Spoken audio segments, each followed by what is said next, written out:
Адам атабыз ката кылып тириле да. Биз болгондо ката кылбайт элек. Азыркы учурда кредит албаган адамдарды эсептей турган болуп калдык да. Постанокко бара ошол кирип даган эмес. Качан кабырларынан тирилткенде Алла Таала көр абалда, майып абалда тирилди. Ал кийинип алган адам мусулман эмес болсо да караганга болбойт. Сиздин аялыңызга караганда көкүрөгү чоңураак катындарды ушул жерге артист кылып көрөт. Сиз ошону тиктеп турсаңыз күнөө ошол дагычы. Ушул жерге айтып коелу, чечип коелу. Кийин кыяматка барган учурда, Алла мынаны билбейт мен дей албайсыздар. Биз айттык ушучу. Бүгүн сиздер менен иншалла ыйык жума күнүндө жалпы тема, бирдиктүү тема, Кыргызстан боюнча айтылган тема бул арам нерселерден, ырыскы жыйноодон алыс болуу. Топтоп айтканда арамдан алыс болуу деген темада сүйлөшөбүз. Бул темада мурда дагы биз сүйлөшкөнбүз, бирок дагы сүйлөшөбүз. Анткени кайталап коюштун зыяны жок. Куранда Алла Таала бир өкүмдө тууралуу көп жолу кайталаган учурлар бар. Эмнеге? Адамдар кош көңүл болбосун деген максатта. Ошол иретте мына бир жылга жетпей кайра адал жана арам деген темада сүйлөшүп атабыз. Бирок бүгүн биз башкачараак деңгээлде сүйлөшөбүз. Билесиздер, шарият ушундай. Бир теманы бир устаз сүйлөсө, ал сүйлөп бүткөндөн кийин аркасынан экинчи адам сүйлөсө, башка бир жагын ачып берет, билесиздер, а? Же болбосо бир эле адам сүйлөдү, бирок ошол эле нерсени кайра сүйлөп берген болсо дагы башка кошумча аяттарды айтып түшүндүк. Анткени Аллах Таала шариятыбызды ушундай кылып кең кылып берген, түшүнүш үчүн ар түрдүү кылып. Биз Курандан мисалы бир-эки тафсирлерди окуп калсаңыздар, Алла Таала кайра Адам алейхиссалам жөнүндө мисал кылып. Сажда кылгыла дедилер, периштелер сажда кылышты, Иблис сажда кылбады. Көп кайталанат. Бирок көп кырлуу орнун түшүнгүлө деген максатта. Болбосо бир эле окуя. Бир окуя, бирок көп кайталанат. Аны түшүнүш үчүн бүгүн дагы ошол темадан баштайбыз. Аллах Таала Адам алейхиссаламды жаратты. Жана Адамга бейишке киргизди. Ушул жерден бир нерсени элестетип алайлы. Адам атабыз ката кылып тириле да. Биз болгондо ката кылбайт элек деген ой болбосун. Анткени биз Адам алейхиссалам менен бир дейбиз. Анткени заводубуз бир да. Аслыбыз Адам. Бизге дагы ушундай нерсе берилсе айнымакпыз. Эмнеге дегенде, бизге дагы ошондой кеңчилдик берилсе, ойлонуп тапмакпыз да. Ачкөздүк бар биздечи. Ачарчылык, кыйынчылык учурда адамдар күнөө кылбай калган. Анан арасынан кебирки ачыктыкты билбеген токто жүргөндөр оолугуп, бирөөнүн үстүнөн басмырлап, арамды кеңири нары бери басып жүргөн адамдарды көрүп туруп, жака кармаган, тооба кылдым, Кудайдан коркпойт экен деп баарыбыз эле ошентип караганбыз да. Кийин арадан көп өтпөй, азыркы учурда Аллах Таала береке берип койгон учур, азыр биздин эле катардагы адамдар арам иштерди кеңири кыла бере турган болуп калды. Эмнеге? Токчулуктун айынан. Пайгамбарыбыз кыжалат болгону, мен силерге кедейликтин болушунан коркпоймун деген. Анткени кедейликти көрдүк, туурабы? Кедейликтен Алла Таала ачка койбойт экен, кыйналат экен, чындыгында карыз болот экен, ойлонот экен. Мунун аркасынан адам динсиз болуп кетпейт экен. Биринен бири басмырлап, чабып, бирин жамандап, оолугуп, тепкилеп жок кылбайт экен. Ачарчылык бизди ушул нерсеге апарбайт. Мен силерге дүйнөнүн көптүгү көбөйүп кетишинен коркомун, бири-бириңерге душман болуп, бири-бириңерди чапкылаганга. Мынаке, Алла Таала кеңчилдикти берип койду, эми башталды, карасаңыздар. Адамда ток болгондон кийин зеригип калды дагы. Так, Адам караганда биз жакшы. Будан караганда бул жакшы. Эксперт боло баштадык да. Ким сурап атат? Биз пендебиз го негизи, туура. Кимдин ким экендигин соттогонго бизге ыйгарым укук берилген эмес да. Бирок биз отуруп алып туруп, Ол кандай иштеди? Ол мындай болуш. Тиги мындай болушту. Палан богойт ол. Өткөндө мен менен мындай болгон. Ал эми ушул сөзүбүзгө биз соо алабызбы же күнөө алабызбы? Бул бир маселе. Адам алейхиссалам дагы биздей ката кылды. Биз мисалы ток жүргөн учурларда карасаңыздар, ибадаттан алыстай түшүп атабыз. Ток жүргөн, бир гана Алла Таала рахмат кылган. Адам алейхиссалам дагы бейишке кирди. Эчтеке тыйы жок. Жалаң жыргалчылык. Түшүнүп атасыздарбы? Жалаң жыргалчылык. Бирок сыноо иретте لا تقربا هذه الشجرة فتكونا من الظالمين dedi Allah Taala. Ekөөң, адам, аялың ekөөң мунул даракка тийишпегиле. Тaqroba деген сөз экөөң жакындабагыла. Кылбагыла эмес, жакындабагыла. Жакындасаңар, силер залымдардан болуп каласыңар. Эмнеге залым болосуңар? Залым деген сөз чектен ашуу деген сөз. Залым болуп каласыңар. Дедиле Алла Тааланын буйругун аткарбай барып алды. Албетте биздин ичибиздеги болгон эле ач көздүк ошого кызыкты. Тыйып салынган нерсе кызык көрүнөр, туурабы? Мисалы, зынаны неге кылат адамдар? Зына кызык көрүнөт. Зына ошол жыныстык катнаш экен. Алла Таала халалдан бербеди, аялың бар бул жерденчи. Кедей болсоң дагы үйлөн деген да. Үйлөндүң. Чото бир түрдүү болот. Дагы үйлөн. Дагы төртөөнө чейин үйлөн. Эгер төртөө дагы келбесе, шарият үзүнөргөн. Күңдөрдү үйлөнбөй амыр алып жашаса болот, билесиздер. Азыр эми күң жок да, сатып алыпчы. Бирок мына 4 чейин урушат, главный тийишпе. Адам алейхиссалам айтылган эле нерсе, мына даракка тийишпе. Жок, бирок биякта неаматтар толтура. Неге аны аткарылат? Халал же. Арамдан рызкы таппа. Мейли, кааласаң соода кыл, кааласаң устачылык кыл, кааласаң дыйканчылык кыл, кааласаң ортодо ортомчол иште чайкоочулуктачы. Бирөөгө товарын таап бер дагы ошого доле ал. Түрдүү нерсе. Кааласаң мынол ишти кыл, бардыгы бар дагы, бирок риба же. Кредит албагын.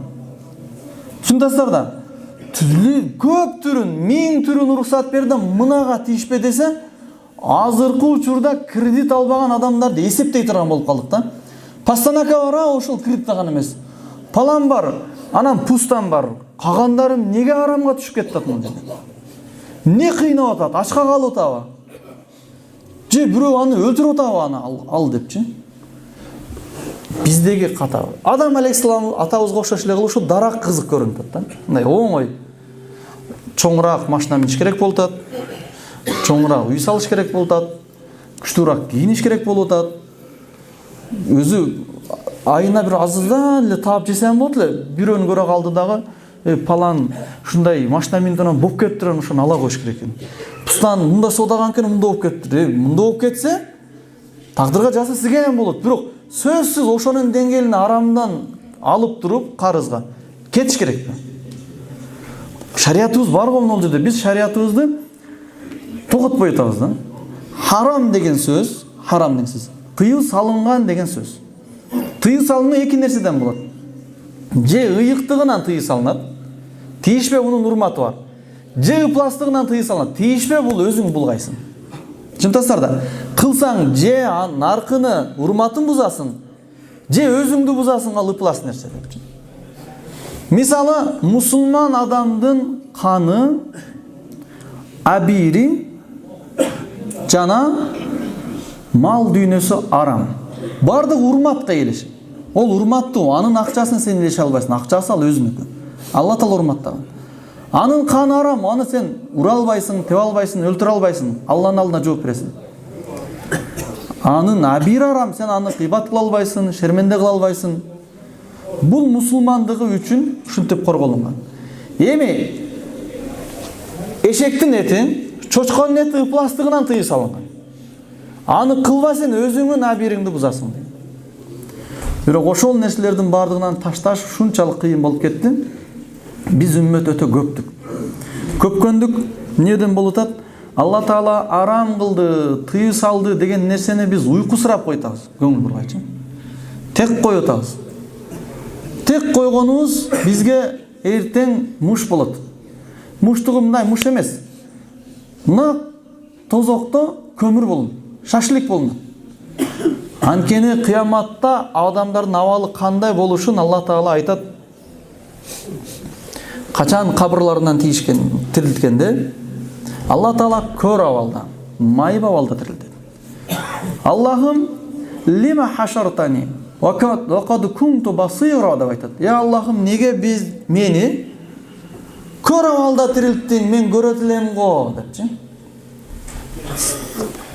Качан биздин аяттарыбыз келгенде, менин буйруктарым келгенде, сен дагы көр болуп койдуң.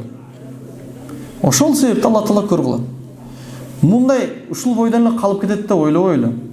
Эми айтылып аткан азыркы маселе, сиздерге айтылып аткан маселе дагы бир оңдоп алыңыздар. Сиздер күнөө деген мааниде эмес, бул бардыгыбызда болгон ката. Бирок эң өкүнүчтүү нерсеси, арабызда отурабыз да ушул нерселерди кылып атабыз да. Арабызда отурабыз деген бир экөөбүз эмес, дээрлик 90% ушинтип арам нерсе менен алектенип жүрөбүз. Анан эстеп коелу, тар түшүнүк менен арам деген нерсе жеш гана арам. Анан дагы не бар? Кредит гана арам делинбейли. Алла Таала бизди жаратты, жана буйруду. Биз кулбуз. Пенде деген сөз которгондо кул. Кимге кулбуз? Аллахка кулбуз. Алла Таала бизге кээ бир нерселерди буйруган, кээ бир нерселерди тыйган. Тыйган нерселер арам. Ал тыйган нерселерден бисмилла дегенде эле биз көрүп атабыз. Азыр мени көрүп атасыздар, мен сиздерди көрүп атам. Ушул көрүп аткан көзүбүздүн амалдарынан арам нерселер бар, анан адал нерселер бар. Албетте адал нерсе көп көргөнгө, бирок тыюу салынган арам нерсе биринчи кезекте көздү сактай турган нерсе никеңде эмес аялдарды караш жана махрам эмес аялдарды караш арам кылынган. Көрүш жөнүнчө. Алла Таала Кур'анда кул лил муъминин ягудду мин абсарихим. Эркектерге айткын деп Аллах буйруйт. Ыймандуу эркектерге айткын, көздөрүн жумушсун, көздөрүн карабасын, бекитсин. Караш арам. Эми зына конечно арам, бирок караш ага чейинкиси арам. Эмнеси арам? Көчөдө өтүп бараткан учурда ар кимдин аялын, ар кимдин кызын, ар кимдин туугандарын караш арам. Жана ошондой эле ал кийинип алган адам мусулман эмес болсо дагы караганга болбойт. Анткени шахва көз менен. Неге бул эме да капырго караса эчтеке болот го, дегиле капыр болсо дагы арам. Ал манекен болсо дагы арам. Аз баягы Кореядан катындар чыгарып атпайбы атайынчы? Аны иштетиш эмес, караш арам. Атайын кимдир бир катындын фигурасын, сүрөтүн жасап чыгарып атат го. Сүрөт дагы арам. Эгерде ошондой көчөгө тике тургузуп койгон болсочу. Бул Алла Таала эгер ошол арамды биз кылган болсок, кыяматта мойнубуз менен жооп берет. Эгер кечирбесечи. Бул карашка. Анан дагы экинчи караганда телефондорубуз бар да баарыбыздачы. Барыбыз эмес го, көпчүлүгүбүз соцсетке киребиз. Дээрлик көпчүлүгү артисттер чыгат. Иши пул табышы өзүнүн сүрөтүн жарыялаш менен. Эми бирдекени айтып иш болот, короче, мындай дейт, бирок асылында башка. Алла Таала аял кишилерди кооз кылып көрсөткөн, көргү келе берет бардык эркектинчи. Бирок ошону абалдап көргүлө деп бизге сыноо болгон. Эми ошону өзүн жарыялап, кымбат салондорго акчаны берет дагы, жасалма түрүндө эркекке жагатырган кылып жасап туруп чыгат. Мынтип мен ичиндеги маалыматын угутам деген дагы арам. Ушул жерге айтып коелу, чечип коелу. Кийин кыяматка барган учурда, Алла мынаны билбепмин дей албайсыздар. Биз айттык уже. Азыр мешке келгенде рухту, эртең YouTube'га дагы, интернетке дагы чыгат, алар дагы угат. Эми ошону дагы көгөрөргөн болсо, кыяматта эң биринчилерден болуп, мен өзүм көөлүк өтөм. Аллахым буларга айтылган. Булар Алланын өкүмүн тоготкон эмес. Анткени ушундай буйрук. Молдолорго полномочия ушинтип берилет. Азыр эч ким мына мечитибиздин эле жамаатынан бизди мындай ага ини катары эле көрүп сыйлаган эле балдардан бирөөнү тиктеп атса, тиктебе деп айта албайбыз азырчы. Неге айта албайбыз?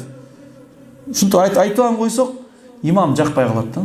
Бар имамдын аркасынан жаманда бул өзү сал горячийраак экен. Бирок айтыш керек анчы.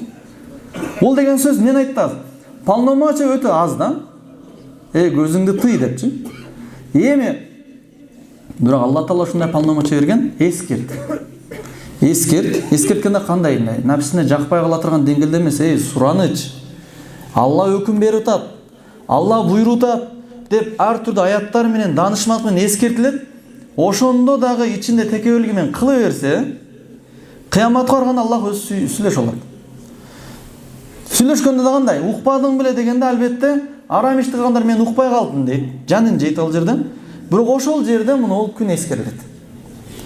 Бекер жумага келип мен укпай эле коюп, буну уккансыздар, буга чейин деле уккансыздар, болгону кайталанат. Бул көзгө караш болгон жери эле арам. Эми чындыгында көпчүлүгү билбеши мүмкүн да, мындай караш арам болбосо керек деп, арам туугандар. Кино бар го. Кинону дагы көргөндө колдон келишинче чоң акча төлөп, мындай сиздин аялыңызга караганда көкүрөгү чоңураак катындарды ушул жерге артист кылып коет. Сиз ошону тиктеп турсаңыз күнөө ошол дагычы. Эми алар пул табыш керек да. Ошон үчүн атайын кинолорго ошондой бир акылдуу кылып көрсөтөт, бир жарым кийим, жарымы ачык кылып, ушулар бардыгы кинонун өзү арам эмес, бирок ошол кинонун ичинде. Эми издеп көрүңүздөр да. Аял киши бир дагы аралашпаган кино барбы? Бар, бир-эки кино бар да. Жанагы орустардын Сволочь деген киносу бар го, бир дагы аял катышпап турушат. Ошону көрсөңүздөр эчтеке дей албайсызчы. Жетим балдар топтоп бир эме кылат го. Ал деген сөз, бул хутба кылсак, дамлабыз кинолорду арам кылды деп кыжалап болуңуздар да. Кинолордун дагы ичинде аял киши аралашпаганын көрсөңүздөр эчтеке дей албайсыз. Колуңуздан эч нерсе келбейт. Түшүнүптүрсүздарбы? А бирок аялдар аралашканда ичиндеги нерсе арам болуп атат, кыяматта жооп берип каласыздар деп атабыз. Түшүндүңүздөрбү? Эми бул кино. Экинчиси футбол. Футбол өзү дагы арам эмес. Бирок экран мындай кылып өтө берет го, туурабы? Көрүүчүлөрдү башка кылат, балет эткендер бар, билсилер көтөрө калат. Ошол нерсеге көзүңүз түшө турган болсо, такыбалыкка көрмөң ошондо. Жанагы дагы кайсы бир спорттук нерселер бар, колдон келишинче аялдарды аралаштырганга аракет кылат. Анткени кызыктуу чыгыш үчүн. А бирок ошол кызыкты шариятыбыз тыйган Алла Таала. Куллил муъминин. Айткын ыймандуу эркектерге көздөрүн тыйышсын деп. Бул көзгө тиешелүү эле нерсе туугандар. Экинчиси, ушул арам нерселерге күбө болуп калуу. Кандай күбө болуп калуу? Бирөө ката иш кылып атат, ошо ката иштерин көрүп унчукпай калыпчы. Көрдүңбү, аны кайтарыш керек же көрбөш керек. Түшүнүптүрсүздар да. Эми айта берсек, майдалангандай болуп көбөйүп кетилет. Кийинки немесин өтөйлү, уккан. Биз айтабыз го, биз пендебиз, биз кулбуз. Алла Таала бизди буйруган, тыйган. Укканда кайсы нерсени тыйган? Бирөө гыйбат сүйлөп атса, ошо гыйбатты уккан арам туугандар. Сүйлөш өзүнчө арам, угуш өзүнчө арам. Бул гыйбат кандай айтылат? Бирөө жөнүндө сүйлөнүп атат, даражасын түшүрүп аткан болсо укпаш керек. Кандай укпаш керек? Бирөө бирөөнү жамандап айтасың. Паланча, сен onu жаман көрөт экенсиң. Сен өзүң эле жаман көрө бербейсиңби? Мага айтып не кыласың? Ушинтип айтыңыздар да. Паланды сен жаман көрөт экенсиң, сага ал жамандыгын кылыптыр. Бирок мага айтпай эле койчу суранчы. Мен жаман көрбөй эле коерейин, сен эле жаман көрүптүр. Ол жамандыгы сен менен чектелсин. Түшүнүп атасыздар да. Эми сиз бирөөнү жаман көрөсүз. Сиз дагы бирөөгө айтып жаман көрсөтүп не кыласыз? Өзүңүздө кала бербейби ошолчу? Сиз жаман көрүп калып кеттиң. Балким бир күн жакшы көрүп калышынча, жакшы көрбөй эле өлүп кетишиңиз мүмкүн ушул бойдончу. Бирок эмнеге аны айтыш керек анчы? Далилдеш керек. Жаман көргөн бойдон калыныш керек, укпаңыздар. Ушул эле жоопту айтылыш керек. Токто. Сен жаман көрөт экенсиң, болду. Баарыбызга айтпай эле. Анткени Алла Таала айткан, мусулман адамдын этин жегенге барабар депчи. Анан Андан кийинкиси уккан. Уккандардан кайсы нерсе бар? Өлдүм, күйдүм, тагдырыма наразы болдум деген ырлар музыка коштолгон болсо бул да карап. Көпчүлүк адамдардын тирилигине каршы келиши мүмкүн, бирок ал тирилик, арам тирилик алчы. Музыканы бардыгыбыз машина айдайбыз дагы замокту ачкандан башталат да, карасаңыздар. Радио угутам дейсиздер, мейли, радио угуп туруп аркасынан музыка коюлуп калат. Алла баракасын кетирет муну, өчүрүп эле коюңуздарчы ошону. Зеригип кетем, мен көбүнчө дальныйга чыгам да уйку келсе, айтып коелу, халал семечка бар. Семечка чагыңыздар, кофени калың кылып ичип, жолдор бар го. Эгер ондайм укпай, мен укпасам өлүп атам десе, устаздардын сабактары YouTube'да толо, каналына киргизип койсоңуздар чыгат. Туурабы? Анда дагы болбой аткан болбосоңуздар, телефон деген нерсе оңой болуп калды го. Атаңызга чалың, 1 саат сүйлөшүң, жетип аласыз. Аялыңызга чалың, 2 саат сүйлөшүң, дагы жетип аласыз. Туурабы? Ушундай жолдор менен өтсөк болот го. Сөзсүз угуш керекпи? Билинбегенин бул арам, арамдыгы Алла Таала кыяматта бизди азаптай турган. Алла Таала Лукман сүрөсүндө "Ва минан нас ма яштари лахвал хадис лiyudilla an sabilillah wa lahum azabun muhin" деген. Лукман сүрөсүнүн 6-аят. Адамдардын арасынан ушундай пайдасыз нерсени акчага кетирип сатып алат. Аларга кордоочу азап бар. Акчага сатып алат дегенде, ошол студияны даярдап атпайсызбы? Машина дегенде атайын уга турган кылып, атайын андроидду койдуруп, анан ошого жараша көчүрүп атпайсыздар флешкарта. Интернетти салып атасыздар. Ошолорго кордоочу азап бар. Ушуну жакшы жагын иштетип койсок болот. Баяндарды уксаңыздар болот. Болбосо жөн эле адалдуу нерселер толтурат. Келиштикпи, кандай дейсиздер? Бул нерсе бири-бирибизди жакшы көргөндөн айтылып атат. Жаман көргөндөн эмес. Эгерде кыяматта Аллахтын алдында үммөт тозокко кире турган болсо, ошолордун башында баарыбыз бири-бирибизге жооп беребиз. Неге дегенде пайгамбар келбейт. Мындан кийин ошо бири-бирибизге эле эскертебиз. Арасынан ошол илимдүүлөр келет, дамлуулар келет, адамдар бири-бирине эскертет, үй бүлө баласына үйрөтөт. Ушуну менен пайгамбар күтпөңүздөр. Иса пайгамбар түшөт, бирок ал дагы биз катары намаз окуп, албетте ошол жерлерде дават кылат, бирок үммөт катары дүйнөдөн өтүп кетет. Пайгамбар келбейт. Ошондуктан эскертип атабыз бири-бирибизге. Алла Таала эскерткиле деп буйрган.